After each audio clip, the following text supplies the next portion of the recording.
Hey everybody, welcome to Adobe Live. I am Flynn and I'm here with the amazing Bill Hope. How are you, Bill? Good, good. How's everyone going? Good to see you, Hey, Flynn. yeah, you too, mate. And I'm glad we could make this happen because you did creative mornings this morning for I Sydney. did, I did.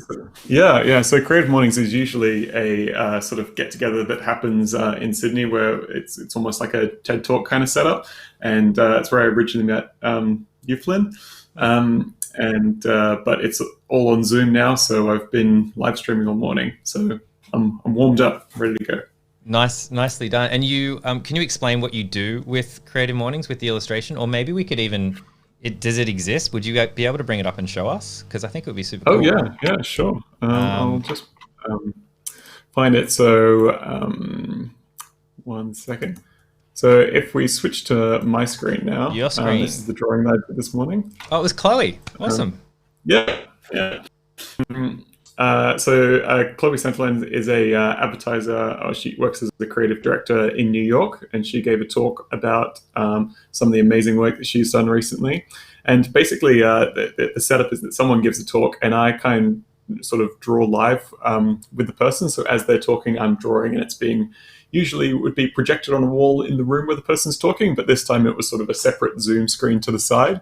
So as Chloe was giving her talk about all her fantastic work, I was kind of trying to keep up with drawing. So that's about half an hour's worth of drawing there. So yeah, it was great. It was a really good talk. It's awesome, and it's amazing to see you doing that live. I've always said the toughest part was getting people to focus on the talk and the presentation Right. instead of watching you, because everyone's kind of like Yeah. quite in awe about how quickly Yeah. you can do these creations. It's Cheers. pretty It's fun. easier on Zoom. You can sort of really direct people's attention. So Right. it's, Yeah. yeah, Yeah. yeah, makes it simpler. Exactly. And hey, everyone in chat, thanks for sticking around. Dee and Steve, you got your coffees. Johanna, you got your sparkling water.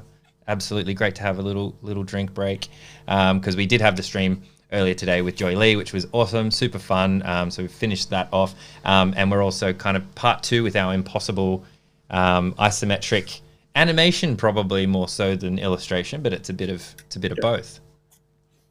Yeah, yeah. So I might just start with giving a bit of an overview of where we left off last time, and Great. then I might just give you guys a talk about what we're doing this time. So for anyone who didn't tune in last week, my name is Bill Hope. I'm an illustrator from Sydney, Australia, and I've been working for about 7 or 8 years as a commercial illustrator. So I do all sorts of things in illustration. I do sort of storyboards and picture books and posters and whatever comes across my desk, really. Um, but during this quarantine coronavirus time, sort of a hobby of mine that I've been doing in my downtime is getting into animation. So I'm a full-time illustrator, but beginner animator. But I've really been enjoying exploring the animation possibilities within Photoshop.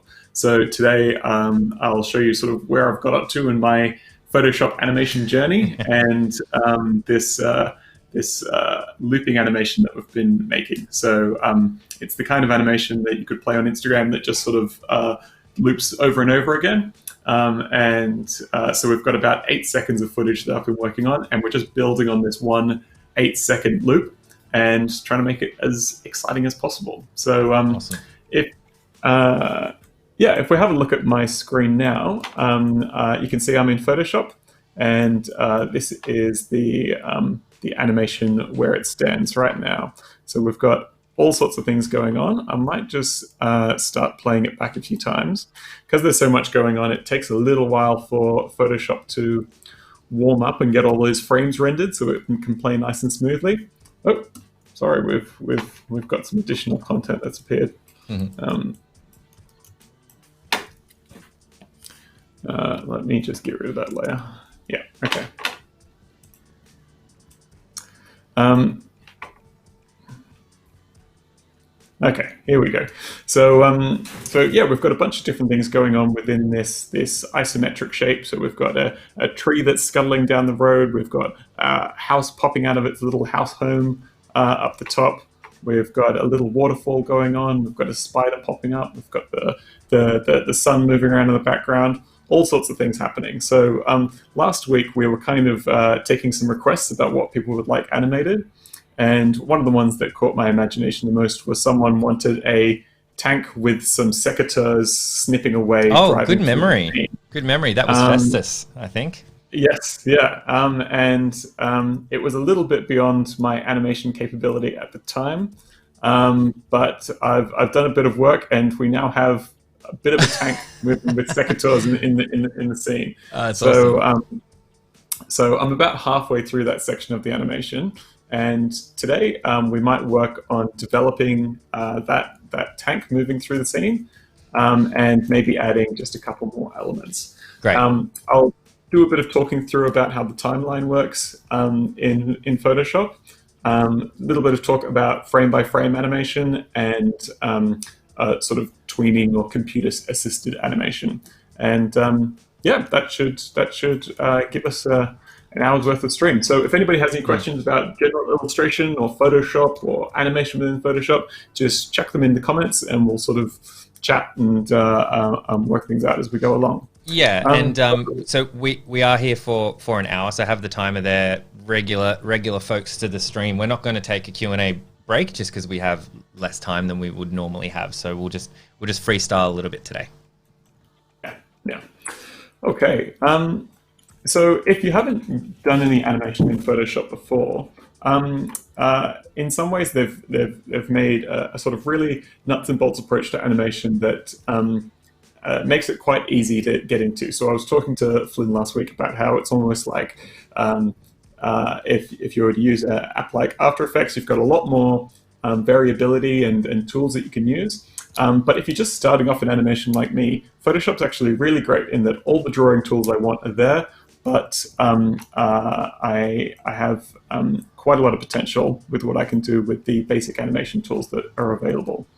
So the main thing animating in Photoshop is the timeline. So the timeline is a way of incorporating the concept of time, basically, into your usual layer stack. So across to the right, you can see I've got a bunch of folders and layers of different elements up and down the right-hand side of my screen.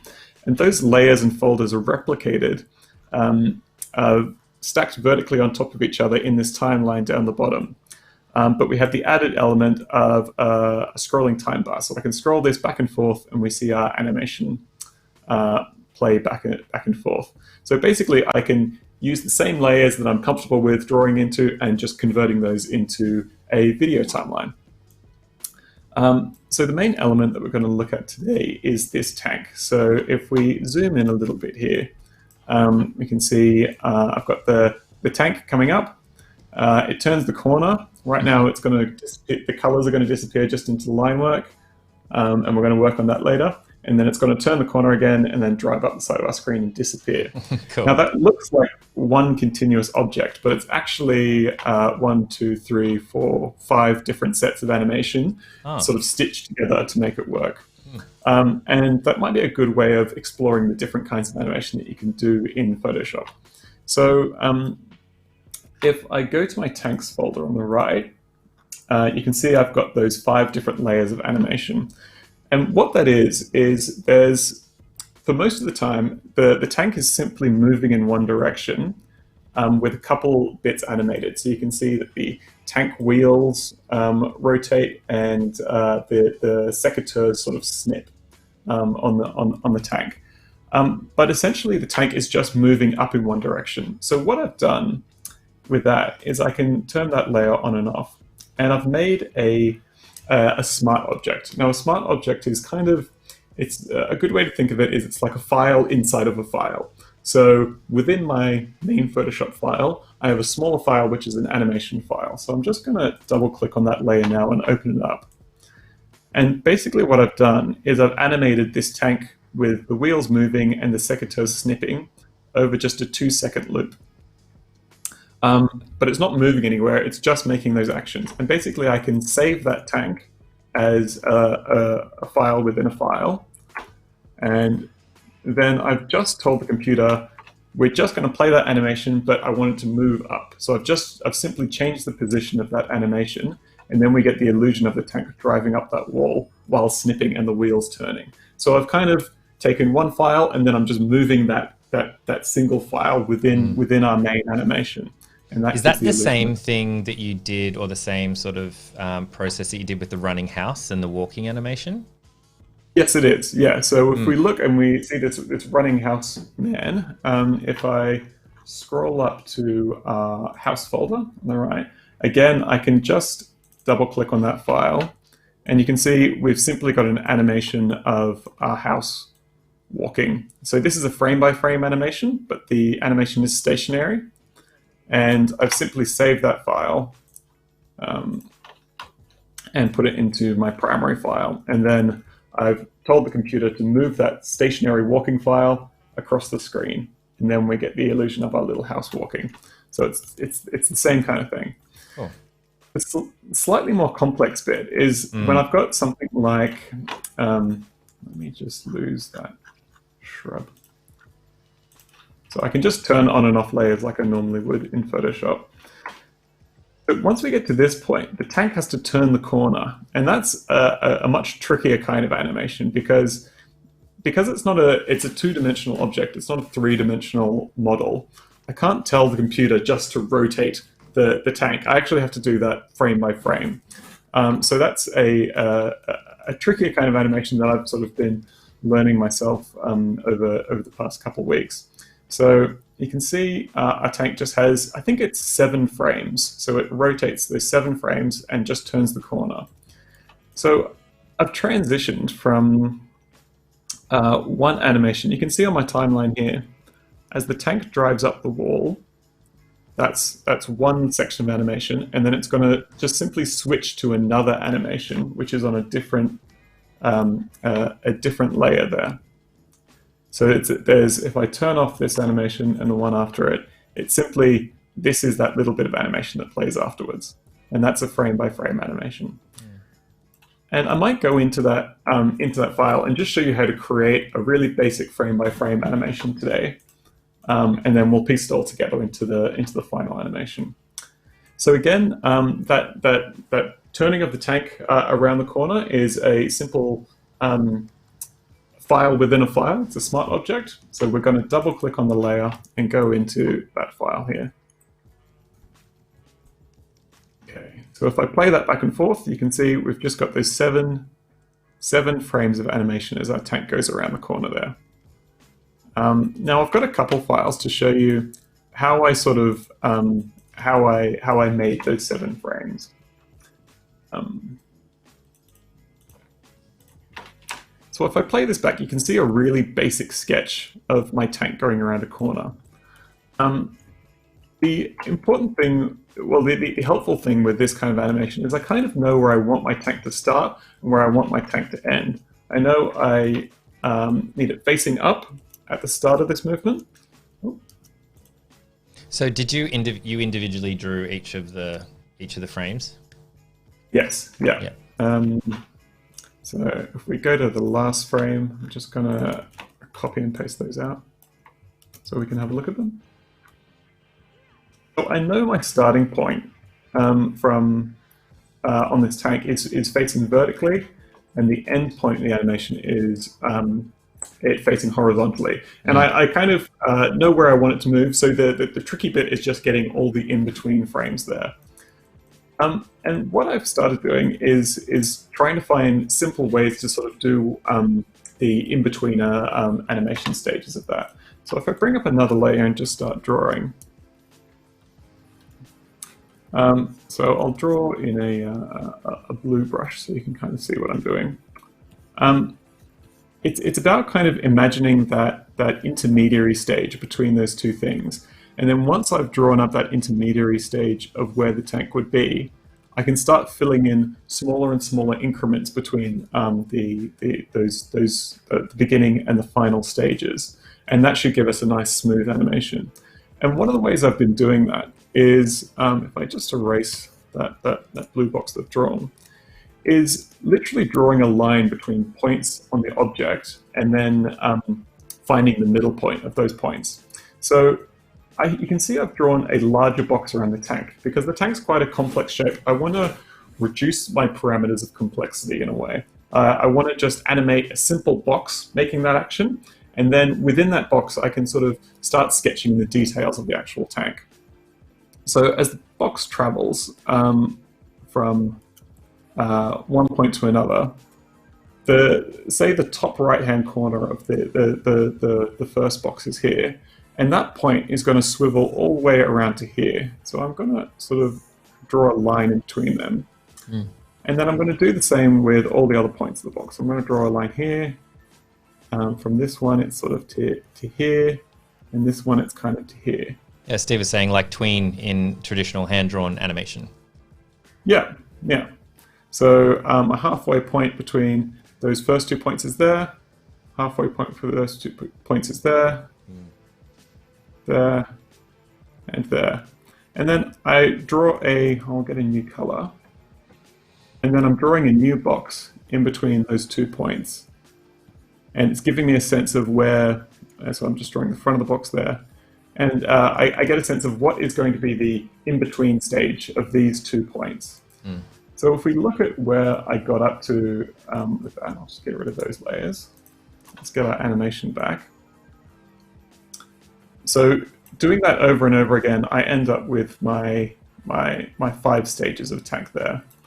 Now I can go through and using layers, I've literally sort of just drawn on top of that first sketch to get a more sort of refined tank.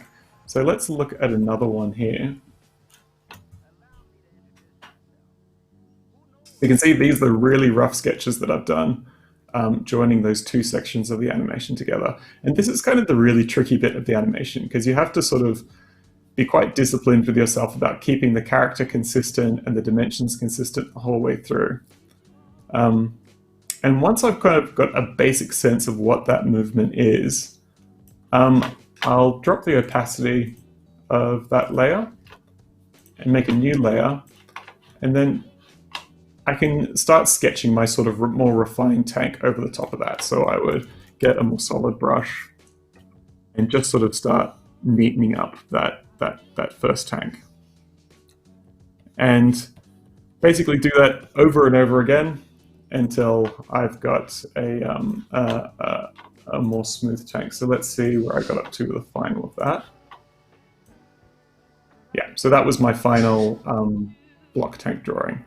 So it's quite a lot of work to get up to that point, but you just get that half a second of movement that joins the easier bits of the animation. Yeah, That's cool. I love the secateurs on the front. It's so ridiculous. Yeah, and once I had the movement of the tank, it was going back over the frame by frame and yeah, adding those secateurs moving to the whole thing. Yeah. Okay, so I might go back into our main file.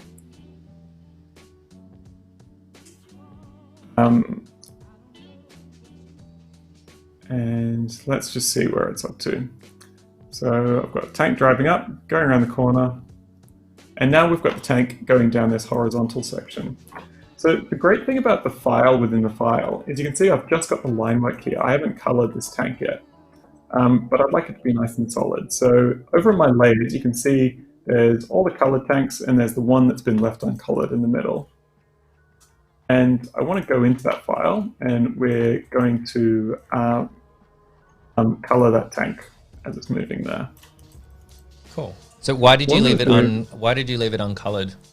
Was it just to demonstrate so we could see? Just to demonstrate what's Awesome. going on. Cool. Yeah. So what I'm going to do is I'm going to grab a finished layer of this tank, just as a color reference. Now let's go to uncolored tank here. I'm just going to drop that in so I can match those colors. And when you originally did it, did you just eyeball it? Like you just picked colors from within the app? Yeah. Or? Yeah. Yeah. All right, so I've made a layer underneath the line work of my tank here. Let's bring that reference back. And I'm going to use the bucket fill tool just to start dropping colors into that. And I'm going to have as I'm filling in color, I'm going to have all layers checked up the top here, so I can paint into a different layer. So I'm going to start dropping colors in there nice and quick. And the great thing about using smart layers is I can sort of break a really big task down into smaller tasks. So I don't have to be thinking about the entire animation at once. I can kind of sort of work on just this little section and then incrementally build up the larger composition as we go along. If there's any questions about what I'm doing, just drop them in the chat and I will do my best. And just in case you're watching on YouTube, yeah, we're just over on behance.net/live. So that's the chat to use. That's the one we're checking out. So join in and ask us questions as we go. It's a shorter one today, so there's only 33 minutes left. Goes quick, these 1 hours. We used to do 1 hours all the time in the studio. And now, I don't know, there's something about it. Now it just seems like it's so fast. Okay, so I've colored in that tank, so I'm just going to save that file. Now, if everything works well, we can go back into our main animation. And let's just scroll through our timeline. And we've got a nicely filled in tank now. So it's just updated that file that I've already animated. I've already made the adjustments that I want, and it's just updated that one section that I needed. So one of the tricks with these looping animations is that you need them to sort of start at exactly the same place that they begin at, so it can smoothly loop back onto itself. And with movements like this, the tank isn't driving in a circle or anything like that. It's going from one location to another. So I kind of need it to reappear where it started again. And at the end of the animation, it's kind of disappearing behind that road there. So what I need it to do is I need it to somehow get back to this original position in the first frame of the animation so it can smoothly loop back on itself. And to do that, I think I'm going to use a little bit of sneaky sleight of hand. So I've got this hedge here that I currently have animating, just sort of oscillating back and forth throughout the animation. But what I want it to do is I want it to cover up the front of this tank. And then I can animate the tank sort of emerging from behind the hedge. And that'll give me a sneaky way to sort of cover up my work. So if the hedge starts here, I've just flipped it around. If you see in the timeline where we've got the layer with the hedge on it, there's a drop-down menu where you can change the position, the opacity, and the style of the layer over time. I'm just going to clear a couple of those keyframes that are currently there now. And I'm going to tell the computer or Photoshop that at the start of this animation, I want the hedge to be in that front position. So I'm going to click the little diamond next to position, and that's going to leave a little keyframe. And now the hedge will just stay in place as the animation plays. But I want, as the tank emerges, I want the hedge to move out of the way. So at 1 second, I'm going to leave, let me just drop a keyframe at the end of the animation. So it goes back to where it was. And then at 1 second through the animation, I'm just dragging my timeline back and forth. I'm going to drop another keyframe. And then at 4 seconds, I'm going to move my hedge out of the way, and it'll create another keyframe. So now across the animation, the tank will emerge from behind the hedge moves down and to the left, and then towards the end of the animation, it'll move back in place. But what I need now is I need my tank to appear back where it was before. So I'm going to, if we go to the start of my animation, we've got the tank in place there. And I'm just going to copy and paste that tank. So literally Command-C and then Shift-Command-V, and our tank is in place on a separate layer. But I want that tank to just be emerging right at the end of our animation. So if I go to 8 seconds, let's scroll down and find our tank layer. So now our tank is in place right at the last frame. But I want it to sort of pop into frame instead of being there the whole time. So again, like I did with the hedge, I'm going to drop down in my timeline and find that position marker, and I'm going to add a keyframe on the last frame with the tank in the correct place. And then just as the hedge is about to cover it up, let's have the tank emerging from behind the hedge, like so. So it's just going to emerge into place. Now we can see the tank sort of poking out the back there. So what I'm going to do is I'm going to mask off that section. So I'm just going to create a selection on our tank layer. And I'm going to click the mask tool. And now our tank is just emerging from behind that hedge at the last second there. And as the animation begins, our tank will come back into place. So if I play from the start, sorry, we've got a lot going on in this animation, so the rendering times are getting a little bit slower as we go along. There were some questions while we get there. So since Johanna asked a great question, since you started learning animation during the lockdown, do you think you'll keep learning, or does future freedom also mean learning a new skill? Yes, no, I think I'll definitely keep learning. I've really been enjoying it, and it's something I'm trying to sort of push it into as much commercial work as I can, just to sort of give me a reason to practice in a way. I find with anything, obviously you do it as much as you can and you get better over time, and work is a great way to find sort of a reason to repetitively do a task. So I've actually got an animation job that I'm starting soon, and Awesome. I'd love to get into as many commercial projects as I can going forward. So yeah, definitely keen to keep working on it. Oh, cool. Yeah. Okay. So tank's coming into place nicely there. Everything's looping nice and smoothly. And what we might do now is try and add one more element to our animation before we finish up today. So I just wanted to mention, I really enjoy the hedge, like the hiding techniques. We did a little bit of that for anyone that is watching and missed last week. By the way, you can go back and just have a look on YouTube and check that out, part 1. But you did that with the bins as well, the wheelie bins down in the bottom left-hand corner. Is that a technique that you just you figured out yourself? Did you discover other people doing it? Did you just kind of think, oh, I need some sort of device in this sense? Where did that come from?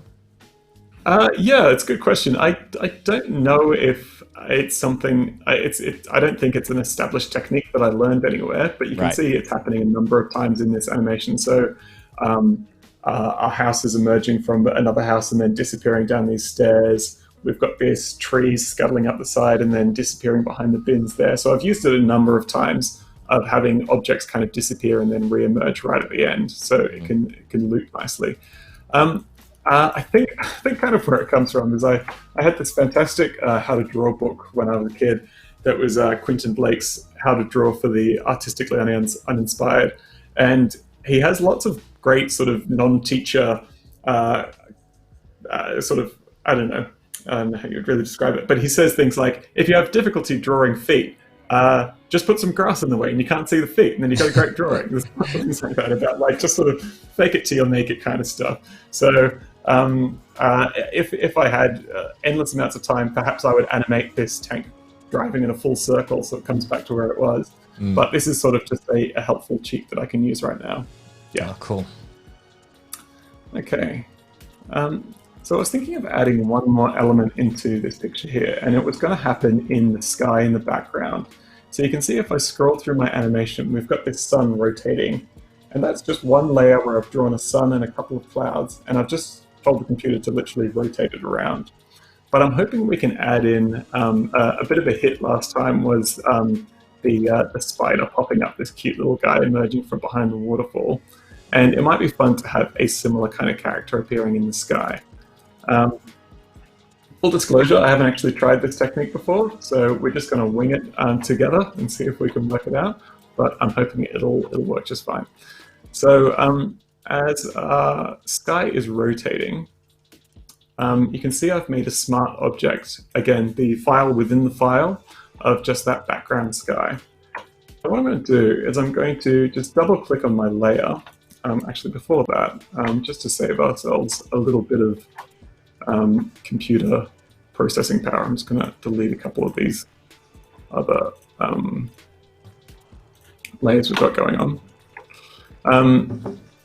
So I'm going to double click on my clouds in the background and open those on a new layer. So you can see, I'll put a background on that so we can see what's going on. So you can see we've got our clouds with the sun in the background, and in our main layer, that's just rotating around. But what I want to do is I want to add a happy little cloud into the sky. Yes. And we'll have the happy little cloud animated in place, but once it's dropped as part of this cloud background into the main file, it should rotate nicely as well.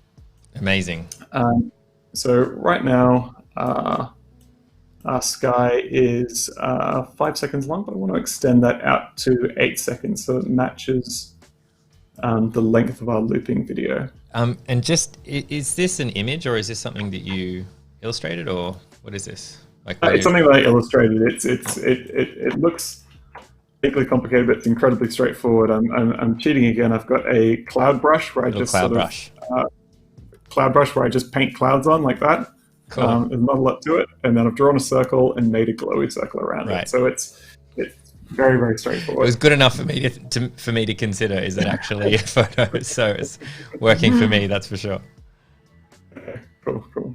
So along this timeline, I want to find the right time for my cloud to appear. So if I scroll through my main animation here, we've got a bit of a blank spot, maybe I'm going to say at 3 seconds in. So I'm just going to test if I can drop something 3 seconds into my sky and have it appear. So if I drag my timeline across to 3 seconds, let's put a new object in. I'm just going to draw with another brush a circle. I think that's about in the right place.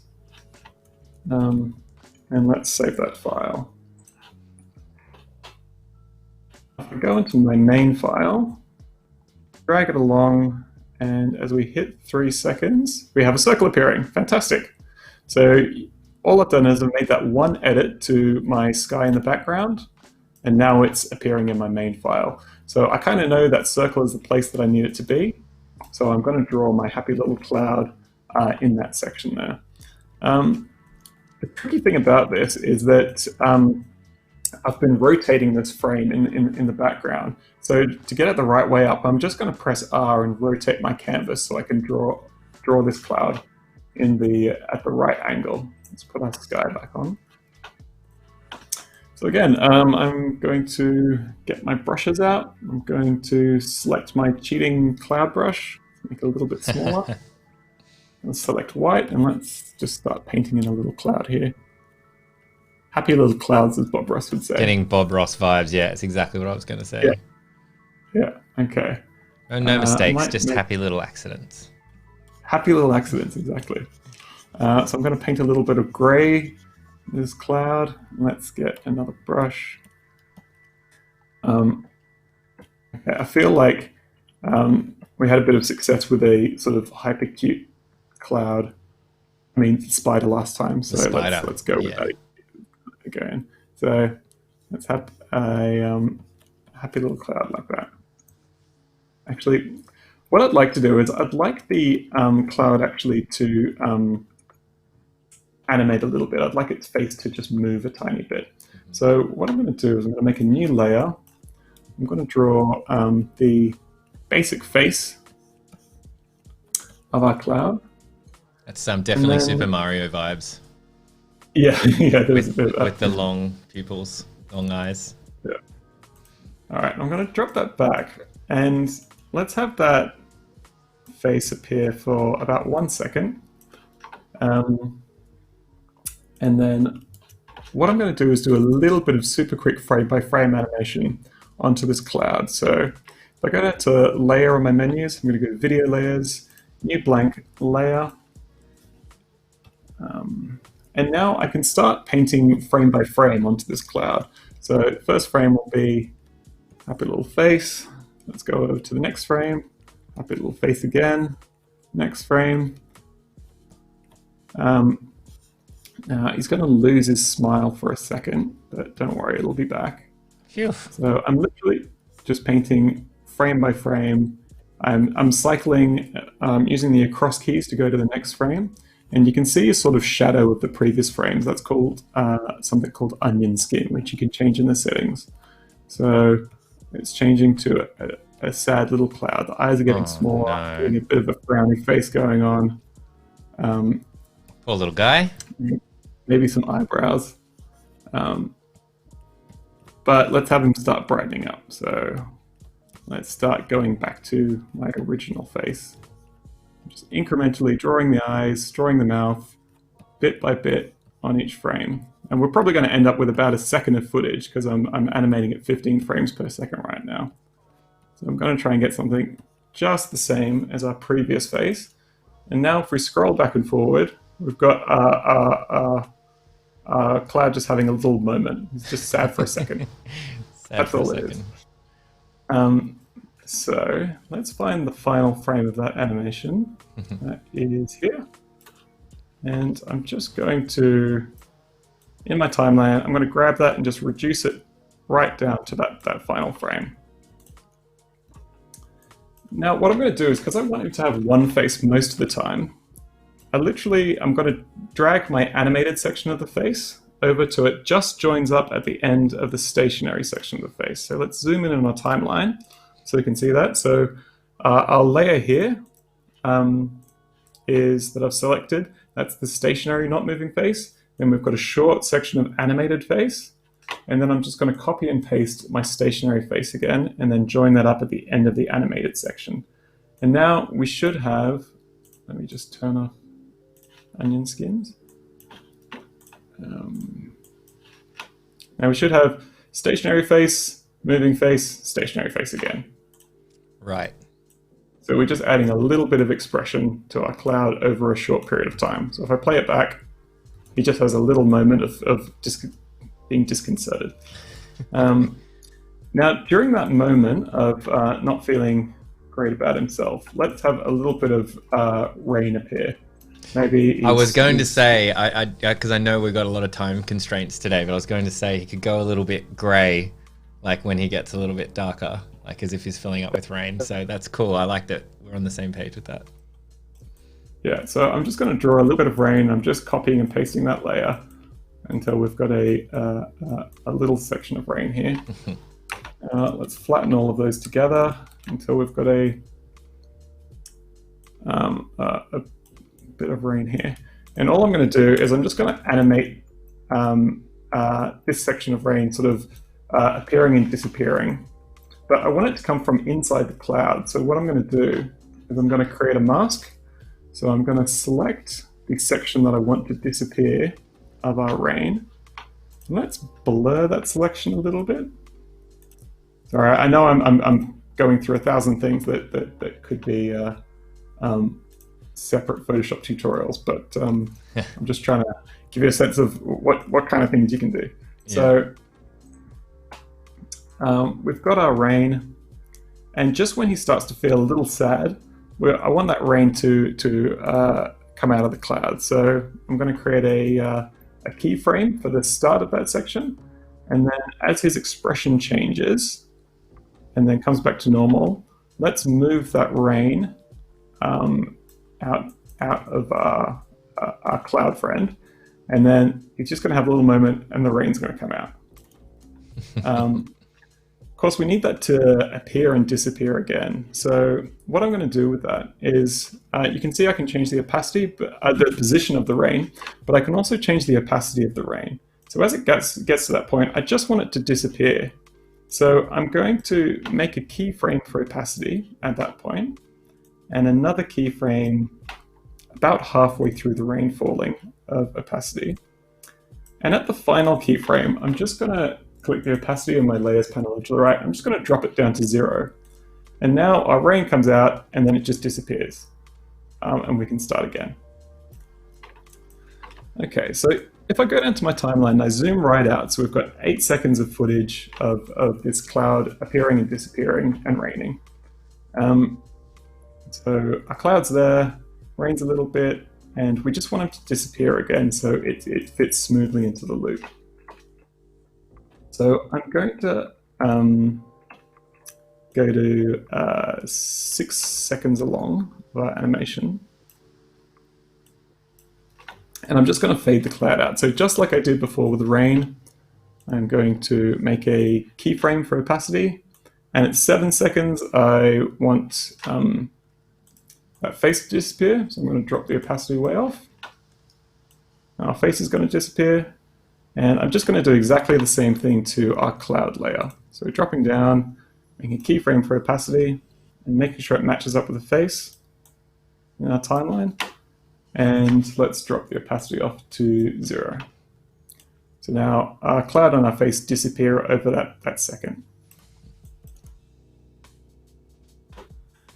I've never actually tried importing this to a final file before, so I'm really keen to see if this works. So let's watch our animation back. Okay, so we're just playing.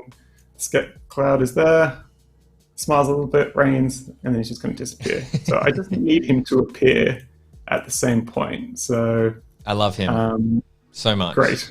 I'm glad. All right, so I'm just going to do the same thing with the, so his face starts to change about there. So I want it to be full opacity at that point. So let's make a keyframe for opacity, go back to the very start, and we'll have him disappear. Now he's going to reappear. Let's do exactly the same thing to the face.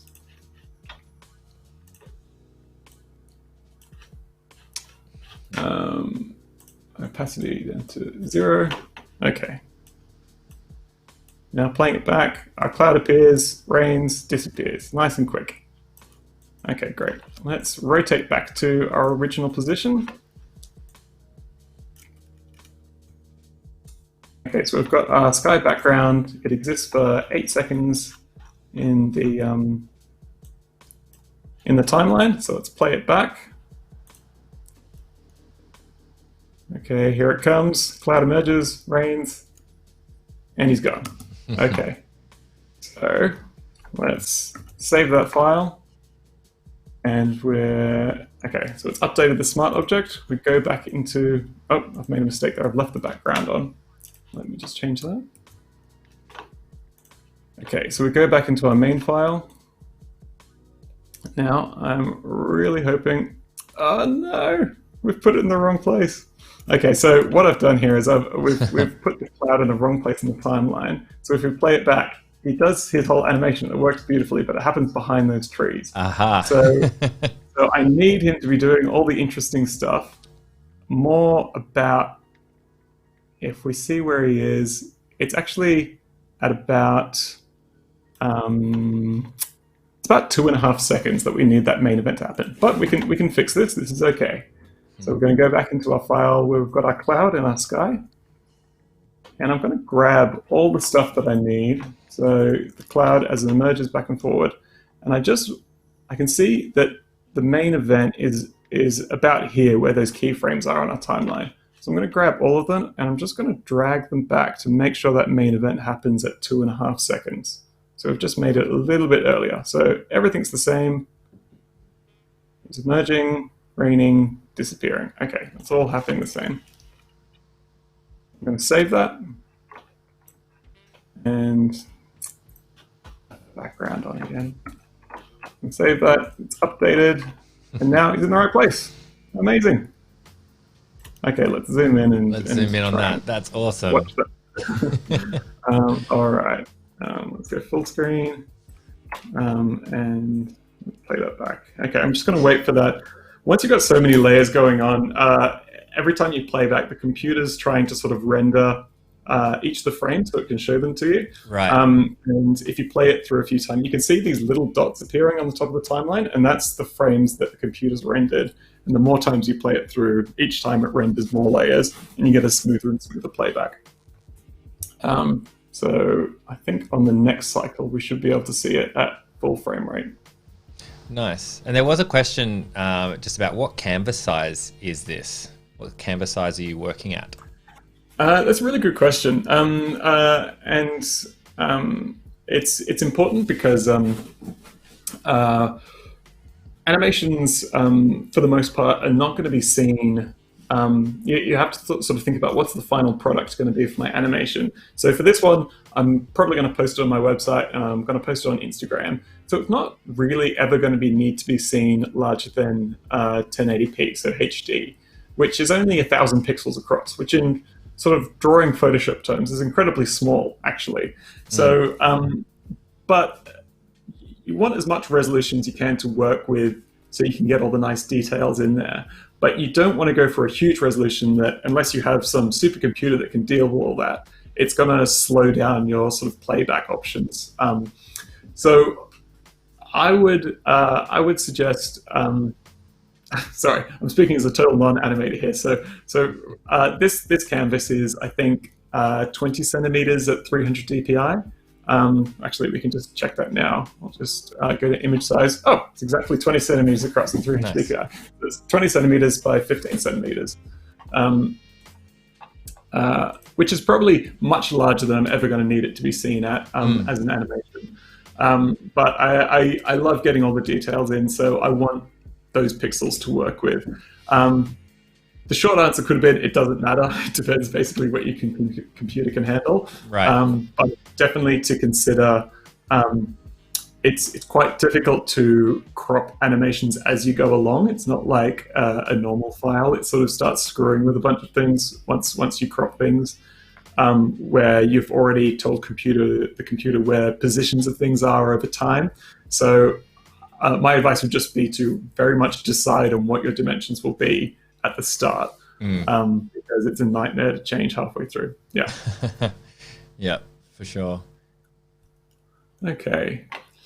We don't have a ton of time left, so I'm just letting you know we've got about 7 minutes left. Okay, great. I think there's just one little thing that I might like to add, unless there's any questions or suggestions for what I could do with this There was animation. a question around asking how good does your computer need to be to do something like this, which is kind of an extension from the other conversation we were having. Yeah. I mean, it's all two-dimensional animation, so we're not getting into any 3D renders or anything like that. So with a file like this, I mean, I like scrolling through my layers. I've sort of been building it up over time, and if you look at my layers on the side, I've got so many things going on, and it's still playing back okay, and the render time's pretty short. My computer's relatively old, but it was very good when I bought it. But I think to start off doing frame-by-frame animation, any computer out there could do it right now. So it shouldn't really be a restriction, and there's always ways to lower the pressure that you're putting on the computer. So for instance, I could export this as a video and then re-import and then start animating on top of that video, and that would compress a huge amount of information the computer has to think about. So there's always ways around it. So I really wouldn't think of what computer you have as a limitation. And so much complexity and learning you can put into really basic frame-by-frame animation. It's the hardest thing you can do. So you can nail that on whatever computer you've got. So I wouldn't worry about it. Yeah. And would you ever suggest like exporting out, like maybe if you had a slower computer and it was struggling to render everything, the more you're adding to it, just exporting it out as a GIF and then just opening it up and having a look at that way? Is that something that you would do? Yeah, definitely. Because I mean, I won't export this now, but I tried it very recently, and it takes a minute or two. It's not that bad. Yeah. Yeah, so it sort of barreled through. Actually, a good transition to that is that I've sort of been running through quite a few complex things in this video, but I'll just show you again maybe something really simple. And if you are starting out animation, this is probably the easiest place to start, and that's in just doing a really simple line frame-by-frame animation. So looking across the timeline of this, I've got 8 seconds, but at 1 second, maybe I'll just have a couple little birds flying out of this tree. And I'll show you the way to do that really simply. So we're going to go to Layer. Instead of just getting a new layer, we're going to scroll down to Video Layers and click on New Blank Video Layer. So you can see it's same as any other layer, but right on the layers on the right, you can see it's got a little film reel icon, meaning it's a video layer. And what that means is that for each frame of the animation, the layer will kind of reset, so I can do a drawing on one layer, and then on the next frame, it'll be a new drawing and a new drawing. And this is the most simple way that Photoshop allows you to do frame by frame animation. So I can grab my brush tool, and I'm going to select white. And we're going to just start drawing a really, really basic bird in this tree. So when I start doing frame by frame animation, I can just click the across right key, and that'll take me to the new layer. So you can see my little white dot that I've drawn has disappeared. So it was the first dot, it's the second dot, and if I go across one more time to the next layer, it disappears again, and I can kind of play those back now, one after another. So dot, dot, dot.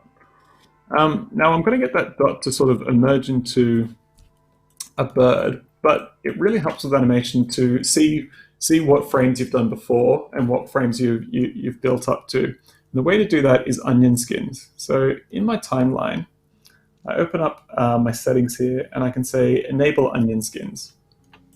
And what that does is it gives me kind of a shadow of the frames that have come before the one I'm working on.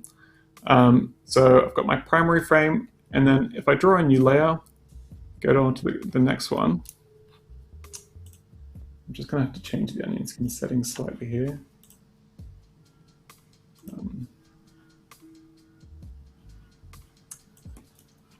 Sorry, let's start that guy again, because it was the white wasn't really working. So just going to go to video layer, new blank layer, onion skin settings. Okay, that looks fine. So I'm just going to draw my first layer of the bird there. I go across to the next one, and you can see there's a little shadow of the bird that was previously there. As I go across to the next frame, there's another shadow, and I mean, it's the most basic drawing, but I'm just drawing the bird moving and its wings moving as I go along. So the bird's getting a bit abstract here, but I'm going to start bringing those wings back out.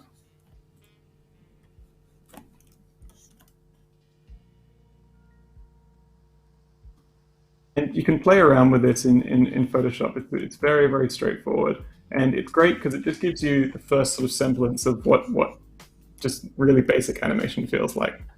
So I've just got a couple frames of that, and if we play it back, we just get a little bit of flight of that bird. I'll just turn off the onion skins. So a little bit of flight of that bird coming out of the tree. That's awesome. So yeah. So it's a really simple way to start off, and everything that I've done is kind of just an extrapolation of that understanding of moving a frame along and getting the illusion of movement through it. That's so cool. We are running out of time. Can we play it and watch it just in loop? Yeah, let's export the whole thing, which should just take a second. So I'm just going to call that number 9. We're going to be on the wire. Yeah. It's all good.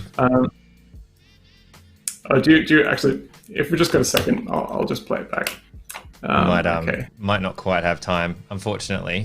Yeah. Just because Behance will cut us off immediately, and I want to make sure that we thank you. We thank you for coming back on and doing part 2. We were having a bit of a chat during the week about some other stuff that we might do, and if we can organize some time, we might actually continue this a little bit as well. Yeah, we're talking about. Yeah. Hopefully we can add on to this and continue to build on it. But thank you everyone for tuning in. It's been a lot of fun sketching some of this stuff up, and you can find me on Instagram or on my website. It's just Google Bill Hope. And if anyone tries out any little samples of animation, I'd love to see what you guys come up with. So thank you again. Yeah, please let us know, and we'll definitely have you back on Adobe Live, hopefully doing some more in this vein, because this is so much fun, and I always love hanging out with you and watching you work. Thank you, chat, for hanging out with us today, and we will see you next week. Okay, fantastic. Thanks, everyone. See ya. Bye.